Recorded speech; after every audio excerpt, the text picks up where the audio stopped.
जरा इकडे लक्ष देऊन ऐका. संपूर्ण महाराष्ट्रात तुम्ही ज्या ठिकाणी राहता तिथल्या प्रत्येक ठिकाणच्या देवऋषांचे पत्ते माझ्याकडे नाहीत. म्हणून आज एक महत्त्वाचा तातडीचा उपाय तुम्हाला मी ह्या व्हिडिओत सांगतोय.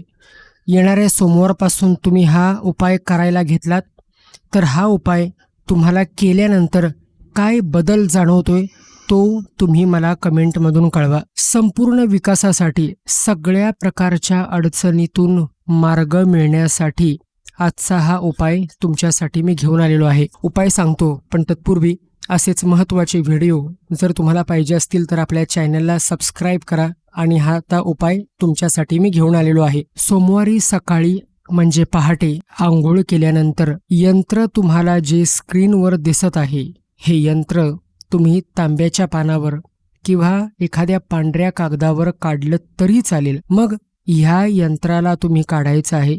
एका लाल पेनाने, लाल शाईनं यंत्र काढायचं आहे, किंवा डाळिंबाच्या फांदीने तुम्ही जर काढलं तर अतिउत्तम, किंवा भोजपत्रावर तुम्ही हे यंत्र काढलं तरी फार लाभदायक ठरेल. हे यंत्र काढल्यानंतर तुम्ही ह्याला पाटावर ठेवा. ह्या यंत्राचा दुधाने अभिषेक करा आणि त्यानंतर त्यावर गोमूत्र शिंपडा. नंतर तुमचं अनामिका बोट जे आहे, म्हणजे अंगठीचं बोट, 3ऱ्या क्रमांकाचं बोट, अंगठा सोडून 3ऱ्या क्रमांकाचं बोट, हे 6व्या क्रमांकावर ठेवायचं आणि डोळे बंद करायचे. त्यानंतर ओम नमः शिवाय हा मंत्र, ओम नमः शिवाय हा मंत्र 108 वेळा जपायचा. नंतर तर्जनी 1 अंकावर ठेवायची.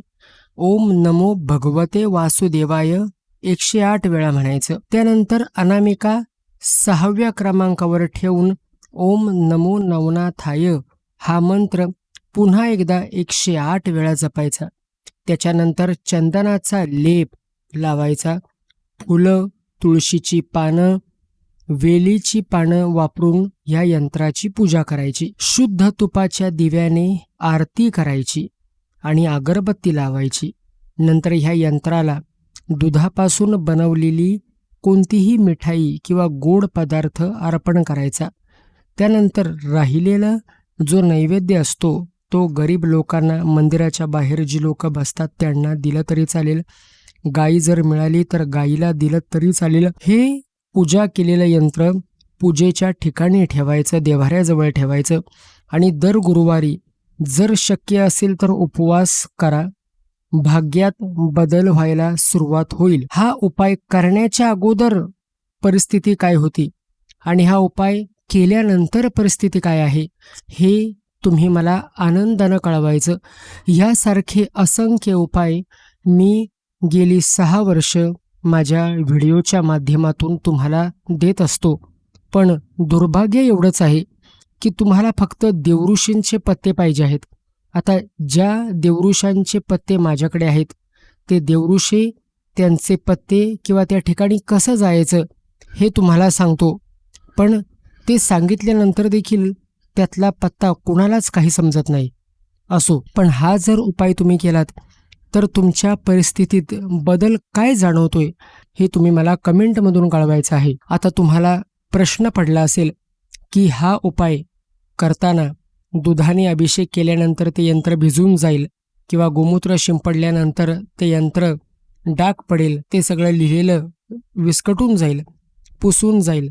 मग अशा वेळेला ह्या यंत्राला जर तुम्ही एका काचेच्या फ्रेममध्ये बंद केलं किंवा तुम्ही कागदावर लिहून जर लॅमिनेशन केलं तरीसुद्धा चालेल. काही अडचणीचा काही विषय नाही. पण मनोभावे, मनातून पूर्णपणे समर्पण करून तुम्ही कशा प्रकारे इथं यंत्राची पूजा करताय आणि 108 वेळा मंत्र तुम्ही म्हणताय, ह्यावर तुमच्या यशाचं गणित अवलंबून आहे. तर हा खूप सोपा पण परिणामकारक उपाय आज ह्या व्हिडिओमध्ये मी तुम्हाला सांगितला. हा व्हिडिओ जर तुम्हाला महत्त्वपूर्ण वाटत असेल तर ह्या व्हिडिओला लाईक करा, चॅनलला सबस्क्राईब करा.